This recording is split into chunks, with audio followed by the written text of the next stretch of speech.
পারিশ্রমিক নিয়ে এবার জাতীয় দলের ক্রিকেটারের সঙ্গে টালবাহানা চিটাগং কিংসের। শেষের পথে বিপিএল, অথচ 1 টাকাও পাননি পারভেজ ইমন, নির্বিকার মালিক পক্ষ।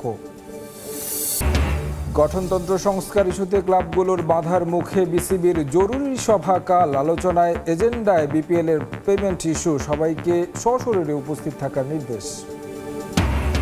সময় গনিয়ে আসায় চ্যাম্পিয়ন্স ট্রফির ভেন্যু সংস্কার শেষ করতে পারেনি পিসিবি। নির্ধারিত সময়ে বুঝে পাওয়া নিয়ে শঙ্কা, পিএসএল এর রিশাদকে পেয়ে উচ্ছ্বসিত লাহোর।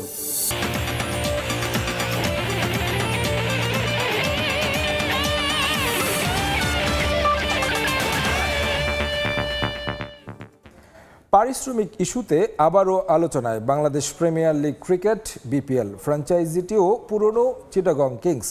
লঙ্কান ভিনোরা ফার্নান্দোর পর এবার বাংলাদেশ জাতীয় দলের ক্রিকেটার পারভেজ ইমনের সঙ্গে পারিশ্রমিক ইস্যুতে কথা দিয়ে কথা রাখেনি চিটাগং। জানা গেছে, প্রতিশ্রুতি 1 টাকাও এখনো পাননি ইমন। এই তো কদিন আগের কথা, বিপিএলে পারিশ্রমিক ইস্যুতে তোলপাড় তখন দুর্বার রাজশাহী ফ্র্যাঞ্চাইজি। ক্রিকেটাররা অনুশীলন বয়কট করলেন, বিসিবি প্রেসিডেন্ট জরুরি ভিত্তিতে ঢাকা থেকে চট্টগ্রাম উড়ে গেলেন। আরও কত নাটক। এর মাঝেই হঠাৎ করে খবর এলো, একই কাণ্ড ঘটিয়েছে আরও একটি franchise, Chittagong Kings. Lankan cricketer Binura Fernando টাকা না পেয়ে মাঠেই আসেননি দলের সঙ্গে। যদিও সে সময় বিষয়টিকে গুজব বলে উড়িয়ে দিয়েছিল ফ্র্যাঞ্চাইজি কর্তৃপক্ষ, কিন্তু ক্রিকেটার নিজে নিশ্চিত করেছিলেন গণমাধ্যমে সংবাদ প্রকাশের পর তার টাকা পরিশোধ করে ফ্র্যাঞ্চাইজি। এবার সেই একই চিটাগংকে নিয়ে এসেছে পারিশ্রমিক হেরফেরের নতুন খবর, যা আরও ভয়ানক বাংলাদেশের ক্রিকেট বাস্তবতায়। লাল সবুজের জাতীয় দলের সদস্য, চ্যাম্পিয়ন্স ট্রফিতে বাংলাদেশ কন্টিনজেন্টের অংশ, যুব বিশ্বকাপ জয়ী বাংলাদেশ দলের ওপেনার পারভেজ হোসেন ইমন এখনও কোনো টাকা পায়নি ফ্র্যাঞ্চাইজির কাছ থেকে। বিপিএল এর আইন মোতাবেক এতদিনে বি ক্যাটাগরির ক্রিকেটার হিসেবে 40 লাখ টাকার 20 লাখ টাকা ঢুকে যাওয়ার কথা ইমনের অ্যাকাউন্টে, কিন্তু সূত্রের খবর 1 টাকাও পাননি পারভেজ ইমন। টাকা না পাওয়ার কথা ইমন জানিয়েছে বিসিবির সংশ্লিষ্ট ম্যানেজমেন্টকে। সেখান থেকে সমস্যার সমাধানের আশ্বাসও দেওয়া হয়েছে তাকে। বিষয়টি নিয়ে ফ্র্যাঞ্চাইজি কর্তৃপক্ষের সঙ্গে যোগাযোগ করা হলেও কোনো সদুত্তর দিতে পারেননি তারা। পরে আনুষ্ঠানিক বক্তব্য দেওয়ার কথা বললেও কোনো জবাব পাওয়া যায়নি চিটাগং কিংসের পক্ষ থেকে। পারভেজ হোসেন ইমন চলতি আসরে এখন পর্যন্ত 60টি ম্যাচ খেলেছেন চিটাগং কিংসের হয়ে। শেষ ম্যাচটি খেলেছিলেন 19 জানুয়ারি ফরচুন বরিশালের বিপক্ষে। নিয়ন মোহাইমিন, সময় সংবাদ। সিলেট চট্টগ্রাম ঘুরে বিপিএল এবার হোম অফ ক্রিকেটে। রোববার থেকে আবারও শুরু হবে ঢাকা পর্বের ম্যাচ। চট্টগ্রাম পর্ব শেষ করে এদিন ঢাকায় ফিরেছে রংপুর, সিলেট, চিটাগং, রাজশাহী ও খুলনা টাইগার্স। একদিন আগে ফিরেছে ঢাকা ক্যাপিটালস। আর ট্রফি ট্যুরে অংশ নিতে বরিশালে গিয়েছে তামিম ইকবালের দলের সদস্যরা। চোখে চশমা, মুখে হাসি। রংপুর অধিনায়ককে দেখলেই বোঝা যায় কতটা ফুরফুরে মেজাজে আছেন তিনি। থাকবেনই বা না কেন, এবারের বিপিএলে এখন পর্যন্ত সবচেয়ে সফল ক্যাপ্টেন তো সোহানি। যদিও শেষ ম্যাচে দুর্বার রাজশাহীর কাছে হেরেছে তারা, তবে বিপিএল এর শেষ পর্বে ঝলক দেখাতে রংপুর রাইডার্স এখন ঢাকায়। দেখতে দেখতে বিপিএল একেবারে শেষের দিকে। সিলেট চট্টগ্রাম ঘুরে বিপিএল আবারও ফিরেছে হোম অফ ক্রিকেটে। এদিন একে একে ঢাকায় এসেছে ফ্র্যাঞ্চাইজিগুলো। সবার প্রথমে বিমানবন্দরে দেখা মিলেছে টেবিল টপার রংপুর রাইডার্সকে। কোচ, ম্যানেজমেন্ট সহ পুরো দলটাই দেখা গেছে উজ্জীবিত।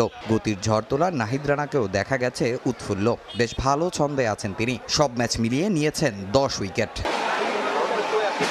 খুলনা টাইগার্স অধিনায়ক মেহেদী হাসান মিরাজের মুখেও ছিল হাসি। চট্টগ্রাম পর্বের শেষ ম্যাচে সিলেটকে হারিয়ে শীর্ষ 4-এ জায়গা করে নিয়েছে দলটা। যদিও এখনও আছে শঙ্কা, বাকি আছে এখনও 3 ম্যাচ। প্লে অফের জায়গাটা পাকা রাখতে সবকটি ম্যাচই জিততে চাইবে তারা। এবারের আসলে সবচেয়ে বিতর্কিত দল দুর্বার রাজশাহী। ক্রিকেটারদের পেমেন্ট ইস্যু থেকে শুরু করে তাদের নানা বিষয়ই জন্ম দিয়েছে আলোচনার। প্রশ্নবিদ্ধ করেছে বিপিএলকেও। তাই ঢাকা পর্বে তাদের উপর কড়া নজরদারি রাখবে বিসিবি। বিপিএল এর চট্টগ্রাম পর্ব শেষে জমে উঠেছে প্লে অফের লড়াই। রংপুর বাদে বাকি শীর্ষ 4-এ জায়গা পেতে লড়বে 6 দল। সবচেয়ে এগিয়ে ফরচুন বরিশাল আর চিটাগং কিংস। তলানিতে থাকলেও সুযোগ আছে ঢাকা, সিলেটের। এদিকে মানহীন বিদেশিদের ভিড়ে ব্যাট বলে এগিয়ে স্থানীয় ক্রিকেটাররা। যদিও বন্দর নগরীতে মাঠের চেয়ে আলোচনায় বেশি ছিল খেলোয়াড়দের পারিশ্রমিক ইস্যু। বন্দরনগরীতে বরাবরই মাঠের ক্রিকেট হিট ধারাবাহিকতা ছিল এবারও। সাগরিকায় ব্যাটে বলে মারকাটারি টি-20 আমেজ। 8 দিনে 12 ম্যাচ, যাতে 6 ইনিংসেই রান 190+। থেমেছে রংপুর রাইডার্সের জয়রথ। পয়েন্ট টেবিলের হিসেব নিকেশও জমিয়ে দিয়েছে বন্দরনগরী চট্টগ্রাম। বাকি 3 ম্যাচের একটাই জিতলে নিশ্চিত হবে টপ 2, অর্থাৎ আর একটি জয় পেলেই কোয়ালিফায়ার খেলবে সোহানের দল। সেক্ষেত্রে প্রথমটায় হারলেও থাকবে দ্বিতীয় কোয়ালিফায়ারের সুযোগ। 2-এ থাকা বরিশালের জন্য এখনো নিশ্চিত নয় প্লে অফের জায়গা। তবে সবচেয়ে কম ম্যাচ খেলা তামিম ইকবালদের দরকার বাকি 4 ম্যাচে মাত্র 1 জয়। টপ 4-এর সমীকরণে 3 নম্বরে থাকা চিটাগং কিংসের সুযোগ সবচেয়ে বেশি। 2 জয়ে মোহাম্মদ মিথুনের নিশ্চিত প্লে অফ, 1 জয়েও থাকবে সুযোগ। তবে সেক্ষেত্রে দেখতে হবে বাকিদের হিসেব নিকেশ। চিটাগংয়ের পরের 3 ম্যাচ রংপুর, সিলেট আর বরিশালের বিপক্ষে। শেষ দিনে রাজশাহী আর খুলনার জয় বিপদে ফেলে দিয়েছে ঢাকাকে। ওই 2 দলই যেন পরের 3 ম্যাচ হারে, এমনটাই প্রত্যাশা করবে সাকিব খানের দল। তবে প্রতিপক্ষ হারলেই হবে না, শেষ 2 ম্যাচের 2টিতেই জিততে হবে লিটন মোস্তাফিজদের। কাগজে কলমে টিকে আছে সিলেট স্ট্রাইকার্সও। মানহীন বিদেশিদের ভিড়ে ব্যাটে বলে আধিপত্য লোকাল ক্রিকেটারদের। রানের হিসেবে টপ 5-এ 4 জনই বাংলাদেশি। উঠতে থাকা তামিম আছেন শীর্ষে, তালিকার একমাত্র বিদেশি চিটাগং কিংসের গ্রাহাম ক্লার্ক। বোলিংয়ের শীর্ষ 5-এর 3 জন বাংলাদেশি। ঢাকা সিলেটের পর চট্টগ্রাম পর্ব শেষেও top wicket taker Dhaka Express. বল হাতে ধারাবাহিকতা দেখাচ্ছেন আবু হায়দার রনিও। যদিও ব্যাট বলের হিসেব ছাপিয়ে বন্দর নগরীতে আলোচনায় ছিল প্লেয়ার্স পেমেন্ট। ফ্র্যাঞ্চাইজিদের অপেশাদারিত্বে ঘটেছে অনুশীলন বয়কটের মতো ন্যাক্কারজনক ঘটনা। প্রতিশ্রুতি দিয়েও পাওনা অর্থ পরিশোধ না করায় মাঠে যাননি চিটাগং কিংসের লঙ্কান রিক্রুট বিনুরা ফার্নান্দো। অভিযোগ উঠেছে ফিক্সিংয়ের। 2 দিনের বিরতি শেষে ঢাকা পর্বে তাই শেষটা রাঙাতে চাইবে বিপিএল এর এবারের আসর। মাঠের বাইরের মতো মাঠের ক্রিকেটও পরিচ্ছন্ন হোক, এমনটাই প্রত্যাশা ক্রিকেট সংশ্লিষ্টদের। সাব্বির মিথুন, সময় সংবাদ। কাল অনুষ্ঠিত হবে বাংলাদেশ ক্রিকেট বোর্ডের জরুরি সভা। বোর্ডের গঠনতন্ত্র সংস্কার ইস্যুতে ঢাকার ক্লাবগুলোর সঙ্গে বিসিবির মুখোমুখি অবস্থানের কারণে এই সভা থেকে আসতে পারে গুরুত্বপূর্ণ সিদ্ধান্ত। মিরপুরে হোম অফ ক্রিকেটে বৈঠকটি শুরু হবে বিকেল 3টায়। শেষ বৈঠকে পরিচালকরা অনলাইনে যুক্ত হলেও এবার সবাইকে সশরীরে আসার নির্দেশ দেওয়া হয়েছে। এই বৈঠকে আলোচনা হবে বিপিএল এর পেমেন্ট ইস্যু নিয়েও। ফারুক আহমেদ বিসিবির প্রেসিডেন্ট হয়ে আসবার পর বোর্ড সভা বিষয়টা বেশ সাধারণ ঘটনা ক্রিকেট পাড়ায়। আগে পরিচালকদের এই মিটিংটা কালে ভদ্রে হলেও ফারুক আহমেদের সময়কালে দেখা গেছে বেশ অনেকগুলো বৈঠক, যার শেষটি হয়েছিল গত বছরের ডিসেম্বর মাসের 21 তারিখ। 1 মাসেরও বেশি সময় পর এবার আবারও সভা ডাকলেন ক্রিকেট বোর্ডের প্রেসিডেন্ট। শেষ সভাটি অনলাইন হলেও এবারে সবাইকে সশরীরে আসার নির্দেশনা দেওয়া হয়েছে বোর্ড থেকে। বিপিএল চলাকালীন এবারের এই সভাটি নানা কারণে গুরুত্বপূর্ণ বাংলাদেশের ক্রিকেটে, যা অনেকটা বাধ্য হয়ে ডাকতে হলো ফারুক আহমেদকে। বোর্ড মিটিংয়ে এবারের আলোচনায় থাকবে কয়েকটি বিষয়, যার মধ্যে সবচেয়ে গুরুত্বপূর্ণ ঢাকার ক্লাব ক্রিকেটের আলটিমেটাম। সাম্প্রতিক সময়ে যা ক্রিকেট ফ্র্যাটার্নিটির সবচেয়ে আলোচিত বিষয়। অন্তর্বর্তী সরকার আসার পর থেকেই কথা ছিল বদলানো হবে বিসিবির গঠনতন্ত্র। সে ধারাবাহিকতাতেই একটা কমিটি করা হয় বোর্ড থেকে, যার দায়িত্ব বর্তায় বিসিবির নতুন পরিচালক নাজমুল আবেদিন ফাহিমের উপর। তার সঙ্গে আছেন আরও 4 জন, যদিও তারা কেউই ক্রিকেটের মানুষ নন। কিন্তু সেই কমিটির বিভিন্ন প্রস্তাবনার খসড়া ফাঁস হয়ে যায় বিভিন্ন গণমাধ্যমে। শুরু হয় সমালোচনা। প্রস্তাবনাগুলো নিয়ে বেঁকে বসে ঢাকার ক্লাবগুলো। সিসিডিএম এর 78টি ক্লাব জড়ো হয় এক ছাতার নিচে। জানিয়ে দেওয়া হয় ক্লাবগুলোর কাউন্সিলর কমানোর প্রস্তাব পুনর্বিবেচনা না হলে বন্ধ থাকবে প্রথম বিভাগ, হবে না প্রিমিয়ার লিগও। ফেসে যান ক্রিকেটাররা। এরপর ক্লাব প্রতিনিধিদের সঙ্গে ক্রিকেটাররাও দেখা করেন বিসিবি প্রেসিডেন্টের সাথে। ফারুক আহমেদ কথা দেন, বিসিবির বৈঠক থেকেই নেওয়া হবে চূড়ান্ত সিদ্ধান্ত। ক্লাবগুলোর দাবি পদত্যাগ করতে হবে সংস্কার কমিটির প্রধান নাজমুল আবেদিন ফাহিমকে, বাতিল করতে হবে সেই কমিটিও। এই বিষয়ে বিস্তারিত আলোচনা হওয়ার কথা আছে এই মিটিংয়ে। যদিও এই বৈঠকে থাকবেন না ফাহিম। অনূর্ধ্ব-19 নারী বিশ্বকাপ দলের সঙ্গে মালয়েশিয়াতে অবস্থান করছেন তিনি। বিসিবি প্রেসিডেন্টের সঙ্গে নাজমুল আবেদিন ফাহিমের বর্তমান সম্পর্কের অবনতির খবর জানা আছে সবারই। গুঞ্জন আছে ক্লাবের দাবির ধোয়া তুলে ফাহিমকে সরিয়ে সংস্কার কমিটির পরিবর্তন আনবেন ফারুক আহমেদ। এবারের বৈঠকের আলোচ্য সূচিতে থাকা আরও একটি ইস্যুও এখন হট টপিক, বিপিএল এর পারিশ্রমিক। ফ্র্যাঞ্চাইজিগুলো থেকে এখনও প্রতিশ্রুত গ্যারান্টি মানি পায়নি বিসিবি। ক্রিকেটারদের বেতন ভাতা দিতেও গড়িমসি করছে কয়েকটি ফ্র্যাঞ্চাইজি। ইতিমধ্যে রাজশাহীর পরিস্থিতি নিয়ে বিব্রত হতে হয়েছে বোর্ডকে। চট্টগ্রামও একই কাজ করেছেন একজন বিদেশি এবং একজন দেশি ক্রিকেটারের সঙ্গে। এই অবস্থায় এই ফ্র্যাঞ্চাইজিদের নিয়ে কঠিন সিদ্ধান্ত নেওয়া হবে বলে নিশ্চিত করেছে বিসিবি সূত্র। আলোচনা হবে বিসিবির বহুল চর্চিত স্ট্যান্ডিং কমিটি এবং ক্রিকেটারদের কেন্দ্রীয় চুক্তির বিষয়েও। নিয়ন মুহাইমেন, সময় সংবাদ। লেগ স্পিনার রিশাদ হোসেনকে পেয়ে উচ্ছ্বসিত পাকিস্তান সুপার লিগের দল লাহোর কালান্দার্স। অফিসিয়াল ফেসবুক পেজে রিশাদকে প্রশংসায় ভাসিয়ে একটি ভিডিও প্রকাশ করেছে দুইবারের চ্যাম্পিয়নরা।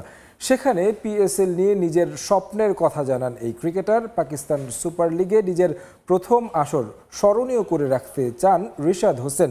বিপিএলের ধারাবাহিক পারফরমেন্স ধরে রাখতে চান লাহোর কালান্দার্সও। 31 মার্চ চট্টগ্রামে আয়ারল্যান্ডের বিপক্ষে অভিষেকের পর থেকেই লাল সবুজের জার্সিতে আলো ছড়িয়ে যাচ্ছেন লেগ স্পিনার রিশাদ হোসেন। একই বছর ডিসেম্বরে হয় ওয়ানডে অভিষেক। খুব অল্প সময়ে বাংলাদেশ দলের গুরুত্বপূর্ণ সদস্যে পরিণত হয়েছেন রিশাদ। রংপুরের এই ক্রিকেটার এবারের বিপিএলে প্রতিটি ম্যাচে ব্যাটে বলে আলো ছড়াচ্ছেন। চট্টগ্রাম পর্বে বরিশালের সবশেষ ম্যাচে খুলনার বিপক্ষে 39 রানের চমৎকার ইনিংস খেলেন 22 বছর বয়সী এই ক্রিকেটার। ম্যাচ সেরার পুরস্কারও পান তিনি। বিপিএল চলাকালীন গেল 13ই জানুয়ারি পেয়েছিলেন সুখবর। প্রথমবারের মতো পিএসএল এ দল পান রিশাদ। দুইবারের চ্যাম্পিয়ন লাহোর কালান্দার্স দলে ভেড়ায় তাকে। সিলভার ক্যাটাগরিতে $25,000 রিশাদকে নেয় লাহোর। বিপিএল এ খেলার সুবাদে দলটির অধিনায়ক শাহিন শাহ আফ্রিদির সঙ্গে আগে থেকেই জানাশোনা। রিশাদের দল পাওয়াতেও বড় ভূমিকা রেখেছিলেন আফ্রিদি। এবার রংপুরের এই ক্রিকেটারকে প্রশংসায় ভাসিয়ে নিজেদের অফিসিয়াল ফেসবুক পেজে একটি ভিডিও প্রকাশ করেছে লাহোর। সেখানেই নিজের লক্ষ্যের কথা তুলে ধরেন রিশাদ হোসেন। পিএসএল সিজন 10-এ লাহোর কালান্দার্সের হয়ে যোগ দিতে পেরে আমি অনেক উচ্ছ্বসিত।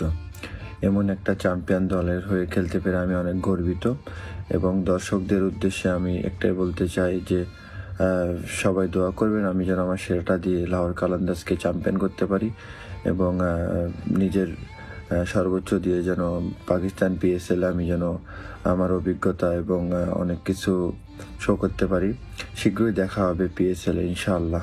এর আগে বিগ ব্যাশে সুযোগ পেয়েও যাওয়া হয়নি। পিএসএল এ নিজের অভিষেক স্মরণীয় করে রাখতে চান রিশাদ হোসেন। জাতীয় দলের হয়ে ওয়ানডেতে 7 ম্যাচে রিশাদের উইকেট 5টি। 20 টি20 ম্যাচে 38টি উইকেট নিয়েছেন রিশাদ।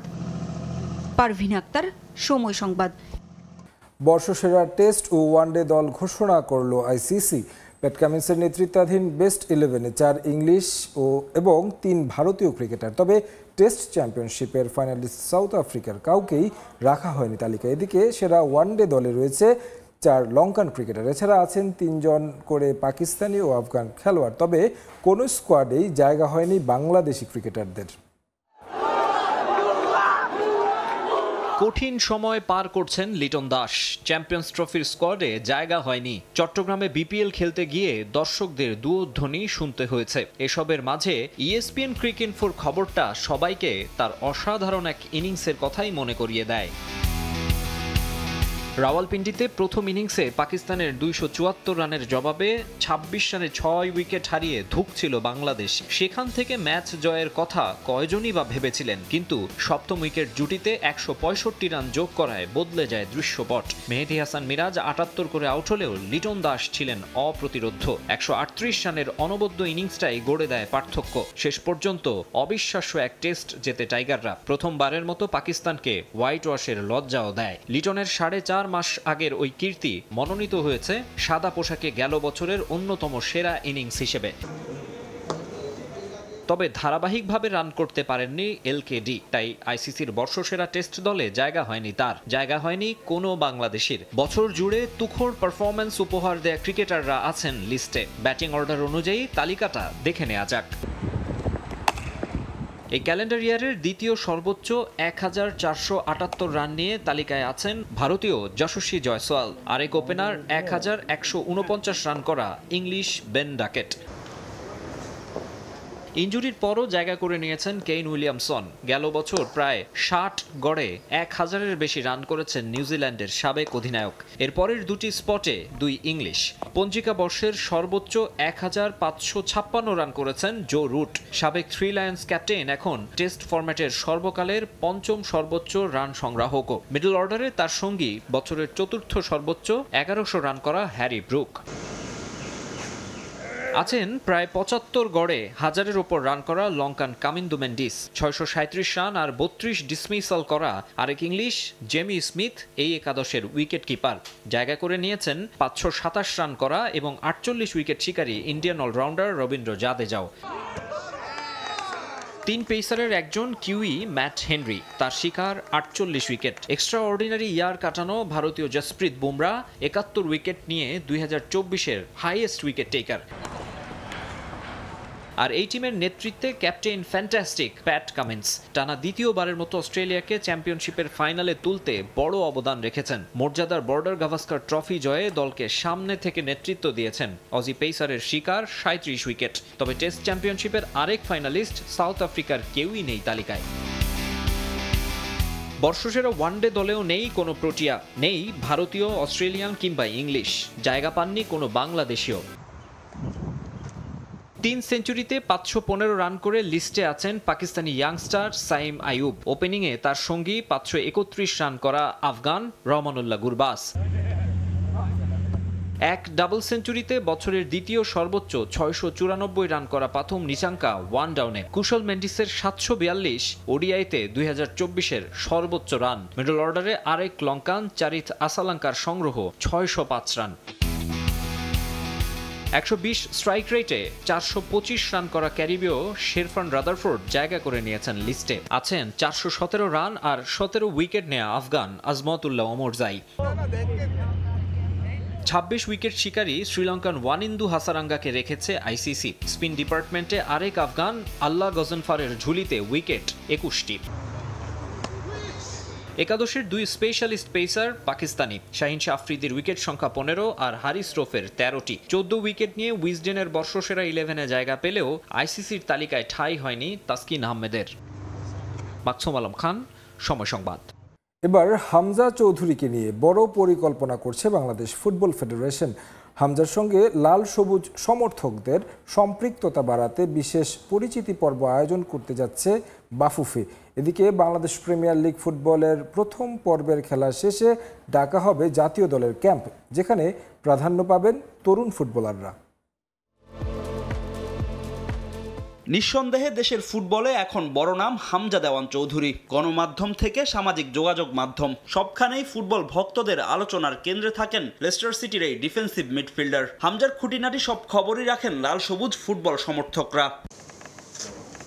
ভক্তদের সঙ্গে হামজার সম্পৃক্ততা বাড়াতে বিশেষ পরিকল্পনা হাতে নিতে যাচ্ছে বাংলাদেশ ফুটবল ফেডারেশন। মার্চে ভারতের বিপক্ষে অ্যাওয়ে ম্যাচ খেলবে বাংলাদেশ। সে সময় সম্ভব না হলেও জুনে সিঙ্গাপুরের বিপক্ষে হোম ম্যাচের আগে হামজার সঙ্গে সমর্থকদের পরিচিতি পর্বের আয়োজন করতে চায় ফেডারেশন, যেখানে সমর্থকদের জন্য রাখা হবে বিশেষ সেশন। দর্শকরাও তার কথা শুনতে পারে, দর্শকরা তাকে দেখতে পারে, দর্শকরা তার সঙ্গে মত বিনিময় করতে পারে, দর্শকরা তার সাথে হ্যান্ডশেক করতে পারে, দর্শকরা তার সাথে ছবি তুলতে পারে। সেই ধরনেরও পদক্ষেপ আমাদের মধ্যে কাজ করছে। বাংলাদেশ প্রিমিয়ার লিগের প্রথম পর্ব শেষে জাতীয় দলের ক্যাম্প ডাকবে বাফুফে। সেখানে প্রাধান্য পেতে পারেন তরুণ ফুটবলাররা, যদিও তা নির্ভর করছে কোচ হাবিয়ার কাবরেরার উপর। একটা খেলার পরেই কিন্তু বিলিগটা বন্ধ হবে, এবং বন্ধ হলে আমরা ন্যাশনাল টিম কল করব, এবং আমরা যখনই ন্যাশনাল টিমটা কল করব সেখানে উদীয়মান খেলোয়াড় নেওয়া যেতে পারে। সেদিকে কিন্তু আমাদের কোচও সজাগ দৃষ্টি রেখেছে। সাব ফুটবলটা যাতে আমরা ভালো করতে পারি, এবার আমাদের কিন্তু এটা মূল উদ্দেশ্য, আমাদের প্রেসিডেন্টের মুখ্য বিষয়। তারুণের উৎসবের অংশ হিসেবে একের পর এক প্রতিযোগিতা আয়োজন করে যাচ্ছে বাফুফে। সেখান থেকে তরুণ ফুটবলার অন্বেষণ করবে ফেডারেশন। তারুণ্য উৎসবের জন্য আমরা কিন্তু প্রত্যেকটা জেলাতে আমরা শুরু করেছি। রাঙ্গামাটির স্থানীয় খেলোয়াড় আছে, তাদেরকে নিয়ে আমরা একটা ম্যাচ খেলাবো এবং সেখান থেকে আমরা খেলোয়াড় বের করার চেষ্টা করব। এদিকে জেলা ভিত্তিক ফুটবল অ্যাসোসিয়েশনগুলো শক্তিশালী করার জন্য কাজ করছে বাফুফে। দ্রুতই ডিএফএ গুলোর কমিটি দেওয়া সহ জেলা পর্যায়ে নিয়মিত খেলা আয়োজন করবে বাফুফে। ফাহিম ইসলাম, সময় সংবাদ, ঢাকা। ইপিএলের খবর। ইংলিশ প্রিমিয়ার লিগে শনিবার রাতে উত্তাপ ছড়াবে বড় দলগুলো। শিরোপার পথে এগিয়ে যাওয়ার মিশনে অ্যানফিল্ডে লিভারপুলের মুখোমুখি হবে ইপসুইচ টাউন। ম্যাচ শুরু হবে রাত 9টার দিকে। রাত 11:30টায় এতিহাদে বিগ ম্যাচে লড়বে ম্যানচেস্টার সিটি ও চেলসি। আরেক ম্যাচে উলভসের প্রতিপক্ষ আর্সেনাল। দুঃসময় কাকে বলে তা হাড়ে হাড়ে টের পাচ্ছেন পেপ গার্দিওলা। গেল কয়েক মৌসুম ধরে রাজত্ব করা স্প্যানিশ এই কোচের চারপাশে শুধুই ব্যর্থতা। সবশেষ চ্যাম্পিয়ন্স লিগে পিএসজির বিপক্ষে ভরাডুবি খাদের কিনারায় পৌঁছে দিয়েছে ম্যানচেস্টার সিটিকে। চ্যাম্পিয়ন্স লিগে 4-2 গোলে হারে আসর থেকে বিদায় নেয়ার আশঙ্কায় সিটিজেনরা। শেষ ম্যাচের আগে প্লে অফের স্থান থেকে এক ধাপ দূরে আছে তারা। এমন কঠিন সময়ে ইপিএলে নামতে হচ্ছে ম্যানচেস্টার সিটিকে। ইতিহাদে তাদের সামনে চ্যালেঞ্জ চেলসির। লিগে 22 ম্যাচে 40 পয়েন্ট নিয়ে 4-এ আছে ব্লুজ। সমান ম্যাচে 2 পয়েন্ট কম নিয়ে 5-এ সিটি। 4 ও 5-এ থাকা দুই দলের লড়াই বাড়তি মাত্রা যোগ করেছে লিগে। সমর্থকরাও অপেক্ষায় দু দলের হাই ভোল্টেজ এর লড়াইয়ের। মাত্রই সিটির সঙ্গে বন্ধন ছিন্ন করেছেন কাইল ওয়াকার। একাধিক ইনজুরি সামাল দিতে হিমশিম খাচ্ছেন গার্দিওলা। প্রাক মৌসুমের ম্যাচে চেলসির বিপক্ষে হ্যাট্রিক করেছিলেন হ্যালান্ড। সেই সুখস্মৃতি ফিরিয়ে আনার অপেক্ষায় নরওয়েজিয়ান তারকা। ইনজুরিতে অনিশ্চিত জ্যাক গ্যারেলিশ। অনুশীলন শুরু করেছেন দলের নতুন নাম লেখানো আব্দুল কদির খুশানভ ও ভিতর রিস। প্রতিপক্ষ চেলসি লিগের শেষ ম্যাচে উলভসের বিপক্ষে 3-1 গোলের জয় পেয়েছে। রোমেও livia, Wesley Fofana, Enzo Fernandez সহ একাধিক ইনজুরি আছে তাদেরও। তবে কোল পামার, সানচো, জ্যাকসনরা সে ঘাটতি পুষিয়ে নিতে প্রস্তুত। দু দলের মুখোমুখি পরিসংখ্যানেও ম্যানচেস্টার সিটির চেয়ে এগিয়ে আছে চেলসি। দু দলের 179 ম্যাচের মধ্যে 71 জয় নিয়ে এগিয়ে আছে ব্লুজ। 67টি ম্যাচ জিতেছে ম্যানচেস্টার সিটি। এদিকে মৌসুমে একের পর এক চমক উপহার দিয়ে যাচ্ছে লিভারপুল। চ্যাম্পিয়ন্স লিগের সবশেষ ম্যাচে লিলকে হারিয়ে সবার আগে নকআউট পর্ব নিশ্চিত হয়ে গেছে অলরেডদের। টানা 7 ম্যাচ জিতে অনন্য রেকর্ড গড়েছেন আর্নে স্লট। লিগেও শিরোপা প্রায় পাকা করে ফেলেছে তার দল। 21 ম্যাচে 15 জয়, 1 হার ও 5 ড্রয়ে 50 পয়েন্ট নিয়ে শীর্ষে আছে লিভারপুল। 6 পয়েন্ট পিছিয়ে 2-এ আছে আর্সেনাল। এগিয়ে থাকলেও সতর্ক স্লট। অবনমন অঞ্চলে থাকা ইপসুইচের বিপক্ষে সেরাটা দিতে প্রস্তুত তার দল। আর্সেনালের সঙ্গে ব্যবধান আরও বাড়াতে চান তিনি। ইনজুরি আছে দিয়েগো জটার। তার জায়গায় খেলার সম্ভাবনা ডারউইন নুনেজের। তবে হ্যামস্ট্রিং ইনজুরি থেকে ফিরেছেন জো গোমেজ। ফর্ম ফিরে পেতে লড়াই করছেন অ্যান্ডি রবার্টসন। নিষেধাজ্ঞা নেই কারো। সব ধরনের প্রতিযোগিতা মিলিয়ে দু দলের 51 ম্যাচের মধ্যে 24 জয় আছে লিভারপুলের, 9 জয় ইপসউইচের। এছাড়াও আরেক ম্যাচে উলভসের বিপক্ষে লড়বে আর্সেনাল। 44 পয়েন্ট নিয়ে 2-এ থাকা গানাররা এখনও দেখছে শিরোপার স্বপ্ন। লিভারপুলকে ছুতে শেষ পর্যন্ত লড়ে যেতে চান মিকেল আর্তেতা। তাই উলভসের বিপক্ষেও চান বড় জয়। পারভিন আক্তার, সময় সংবাদ। যশোরে তৈরি হচ্ছে বিশ্বমানের ক্রিকেট ব্যাট। দেশজুড়ে ব্যাটের অন্যতম যোগানদাতা যশোর সদর উপজেলার নরেন্দ্রপুরের মিস্ত্রিপাড়া গ্রাম। নতুন উদ্যোক্তা তৈরির সঙ্গে বাড়ছে কর্মসংস্থানও। তাদের স্বপ্ন এখন আন্তর্জাতিক মানের ব্যাট তৈরির, যার জন্য সরকারি বেসরকারি সহযোগিতা চান কারিগররা।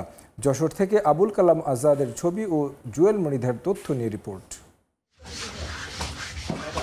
কলকাতায় ক্রিকেট ব্যাট তৈরির পদ্ধতি দেখেন যশোরের কাঠ মিস্ত্রি সঞ্জিত মজুমদার। চোখের দেখাতে রপ্ত করেন বানানোর কৌশল। নিজ এলাকায় নরেন্দ্রপুরে ফিরে বানাতে শুরু করেন ব্যাট। দেখা দেখি প্রতিবেশীরাও তাকে অনুসরণ করেন। 30 বছর আগের সেই যাত্রা পাল্টে দিয়েছে পুরো এলাকা। জেলার মিস্ত্রিপাড়াকে এখন সবাই চেনে ব্যাট গ্রাম হিসেবে। দেশজুড়ে ক্রিকেট ব্যাটের অন্যতম যোগানদাতা এই গ্রাম। এখানে নতুন উদ্যোক্তা যেমন তৈরি হচ্ছে, তেমনি বাড়ছে কর্মসংস্থানও। স্বপ্ন এখন আন্তর্জাতিক মানের ব্যাট তৈরির। প্রয়োজন হুইলো কার্ড আমদানি, এর জন্য চাইছেন প্রয়োজনীয় সহায়তা। সারাদিন মিলে 300-400 টাকা রোজ করা যায়। 500-600 টাকা ইনকাম করলে তাদের সংসার ভালোভাবেই চলে। এই ব্যাটটা মনে করেন আমি 12 মাসই তৈরি করি, 6 মাস কিনা বেচা হয়। সর্বোচ্চ বিক্রি করতে পারি 4 থেকে 500 টাকা পাইকারি রেট। এটা উইলো কার্ড, এই কার্ডগুলো বিদেশ থেকে আমাদের দেশে আসে। সরকার যদি সব জায়গায় পৌঁছে দেয় আমাদের কারখানায়, তাহলে আমরা উন্নত মানের ব্যাট তৈরি করতে পারবো। বিপিএল খেলা হচ্ছে কিন্তু অনেক চাহিদা, কিন্তু আমি চাহিদা পূরণ করতে পারতেছি না, খালি আছে পুঁজির অভাবে। ক্ষুদ্র ও কুটির শিল্প উন্নয়নে কাজ করছে এসএমই ফাউন্ডেশন। সংস্থাটি জানালো ইতিমধ্যে তারা স্বল্প সুদের ঋণ বিতরণ করছে। ব্যবসার প্রসারে সহায়তার ব্যাপ্তি বাড়ানোর উদ্যোগ নেওয়ার কথা জানালেন সংস্থাটির ব্যবস্থাপনা পরিচালক। আমরা সেখানে প্রশিক্ষণ দিচ্ছি যারা কর্মী যারা আছেন, যারা উদ্যোক্তা যারা আছেন, যাতে করে আরও উন্নত মানের ব্যাট তৈরি করতে পারে, দেশের চাহিদা মিটিয়ে যাতে বিদেশেও যাতে রপ্তানি করা যায়। এসএমই ফাউন্ডেশন বলছে ব্যাটগ্রামে বছরে ৩৫ কোটি টাকার বেচা কেনা হয়। ব্যাট রফতানির সুযোগ কাজে লাগাতে প্রতিষ্ঠানটি সহায়তার হাত বাড়িয়ে দেওয়ার কথা জানিয়েছে। সময় সংবাদ, যশোর। নতুন এবং সমৃদ্ধ বাংলাদেশ করার প্রত্যয়ে চাঁদপুরে অনুষ্ঠিত হলো তারুণ্যের ম্যারাথন। এতে অংশ নেন নানা বয়সী ৫ শতাধিক নারী ও পুরুষ। দীর্ঘ ১২ কিলোমিটার পথ পাড়ি দেন তারা। নতুন বাংলাদেশে মাদক ও সন্ত্রাস মুক্ত এবং বাসযোগ্য নিরাপদ সমাজ করার লক্ষ্যে আয়োজন করা হয় এই ম্যারাথন। চাঁদপুরের শাহরাস্তি থেকে ফিরে ফারুক আহমেদের রিপোর্ট, ক্যামেরায় ছিলেন নাইমুল ইসলাম নীরব। ভোরের কুয়াশা তীব্র শীতকে উপেক্ষা করে একসঙ্গে ছুটে চলা, ১ কিংবা ২ নয়, ১২ কিলোমিটার পথ পাড়ি দিতে হাজির নানা বয়সী মানুষ। চোখে ও মুখে আনন্দের ছাপ, হবে না বা কেন। চাঁদপুরের গ্রামীণ জনপদে এই প্রথমবারের মতো অনুষ্ঠিত হলো ম্যারাথন প্রতিযোগিতা। আর সেই পথ পাড়ি দিতে ক্লান্তি ভুলে এগিয়ে যাওয়ার চেষ্টা সবার। চাঁদপুরের শাহরাস্তি উপজেলা পরিষদের আয়োজনে ১২ কিলোমিটার ব্যাপী এই ম্যারাথন অনুষ্ঠিত হয়। উপজেলা পরিষদ থেকে শুরু হয়ে আয়নাতলী এবং সবশেষ ডাকাতিয়া নদী পাড়ের ওয়াকওয়ের পশ্চিম প্রান্তে গিয়ে শেষ হয়। জুলাই বিপ্লবের পর এই এক নতুন বাংলাদেশ। প্রতিযোগিতায় অংশ নেওয়া সবার আকাশ ছোঁয়া স্বপ্ন। নতুন বাংলাদেশ গড়ার লক্ষ্যে মাদক ও সন্ত্রাস মুক্ত সমাজ তৈরির প্রত্যয়ে অংশগ্রহণকারীদের। শুধু তাই নয়, সুস্থ দেহ সুস্থ মন গঠনে এই ম্যারাথনের গুরুত্ব তুলে ধরেন তারা। হচ্ছে আমাদের একটা শারীরিক কসরত যেটা, সেটিও হচ্ছে আমাদের। আর হচ্ছে আপনার বলতে গেলে এটার মধ্যে আমরা সবাইকে চিনতে পারবো আর সবাই একতাবদ্ধ হতে পারবো। শরীরকে সুস্থ রাখতে সব সকাল সকাল মাদক থেকে দূরে থাকতে গ্রহণ করে অনেক ভালো লাগছে। আমাদের কাছে অনেক ভালো লাগতেছে প্রথমবার ম্যারাথনে দৌড়াই। This is first time we are enjoying. সারাক্ষণ বাসায় থাকতে থাকতে শরীরটা মানে রানিং অবস্থা নাই, এই কারণে একটা সুযোগ পেয়েছি ছুটির দিনে তাদের শরীর চর্চা করতে। এটা হচ্ছে আমাদের শরীর চর্চার জন্য ভালো, তারপর হচ্ছে ছাত্র জীবনে ব্যায়াম হয়, তার পাশাপাশি শারীরিক চর্চা হয়। এদিকে তারুণ্যদীপ্ত বাংলাদেশে সুস্থ সমাজ গঠনে এই ম্যারাথনের মূল উদ্দেশ্য। এই ধরনের ম্যারাথন নতুন বাংলাদেশ বিনির্মাণে ভূমিকা পালন করবে প্রত্যাশা আয়োজকদের। যুব সম্প্রদায় বা তরুণরা তাদেরকে সমাজের মূলধারায় সম্পৃক্ত করে এবং তাদের জীবনে একটা শৃঙ্খলা আনা এবং তাদেরকে মানসিক এবং শারীরিকভাবে প্রস্তুত করার জন্য আগামী দিনের নতুন বাংলাদেশ গড়ার লক্ষ্যে প্রস্তুত করার জন্যই মূলত আমাদের এই তারুণ্যের ম্যারাথন প্রতিযোগিতা আয়োজন। চাঁদপুরে এই প্রথমবারের মতো তারুণ্যের ম্যারাথন। এই ম্যারাথনে অংশ নিয়েছে ৫ শতাধিকেরও বেশি যুবক, যাদের লক্ষ্য উদ্দেশ্য নতুন এক বাংলাদেশ বিনির্মাণ করবে। সেই লক্ষ্য নিয়ে শাহরাস্তি উপজেলা প্রশাসন এই তারুণ্যের ম্যারাথনের আয়োজন করেছে।